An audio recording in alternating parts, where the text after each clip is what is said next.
ბაჩო, გამარჯობა.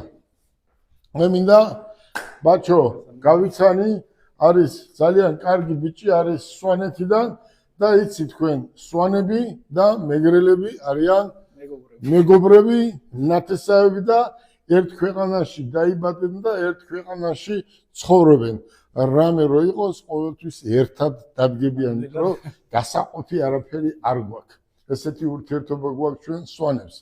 მე მინდა თქვენი ხელით გაკეთებული ნივთი, რომელიც მათეს დარჩება და მე ჩემს შვილიშვილებს ვანახოთ მთელ საქართველოს და ნახევარ მსოფლიოს და ამისთვის დიდი მადლობა მინდა გადაგიხადო.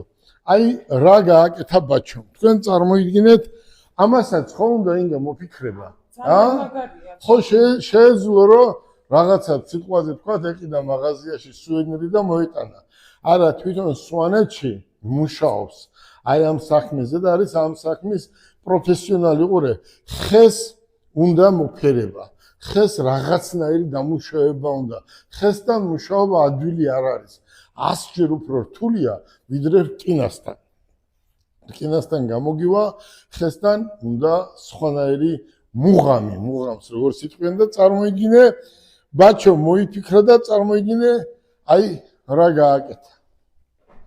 აი ეს არის ჩემი გვარის, ჩემი სახელის გერბი, რომელიც ჩემს კაბინეტში დაიკიდება და ალბათ ჩემთვის ბაჩო ეს არის ყველაზე მაგარი საჩუქარი.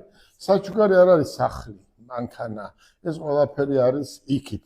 საჩუქარი არის ეს, სუვენირიც არ არის, არ ვიცი, შეუფასებელია რა შევარხვა ისიც არ ვიცი, ხო? აი ხისგან დამუშავებული, აი ძვირფასი ხისგან.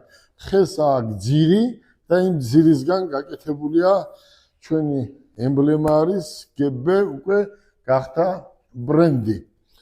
ამისთვის ბაჩოს დიდ მადლობას ვუხდი და აი რას ვფიქრობდი იცით ბიჭებო? რას ვფიქრობდი იცი? ყოველთვის ვფიქრობდი რომ ჩვენ ხო მეგრელები ვართ და ოდითგანვე ინგამ აი ამ მეგრელებს სად იყო მაგიდა, სკამები ესეთი ხო თქვათ? ახლა რო არის და ჩვენ წინაპრებს ქონიათ ესეთი რამე. ჩვენ გვიყვარს ღომი, იმიტომ ამაგრები რო ვართ, ღომი. ჩვენს გიყვარს, იმიტომ ხარ ესეთი რო ხარ, ხო? ესეთი ხარ, ხო? ღომი, ხო? უყურე. ღომი კარგია, მაგრამ ახლა ჩვენ თბილისში ვართ, გაიგეთ ახლა ღომი ტეხავს და გადავედით ელარჯზე. გავიგე? ეს არის უკვე ელარჯი უკვე არის, როგორ იტყვიან? სუეცკი.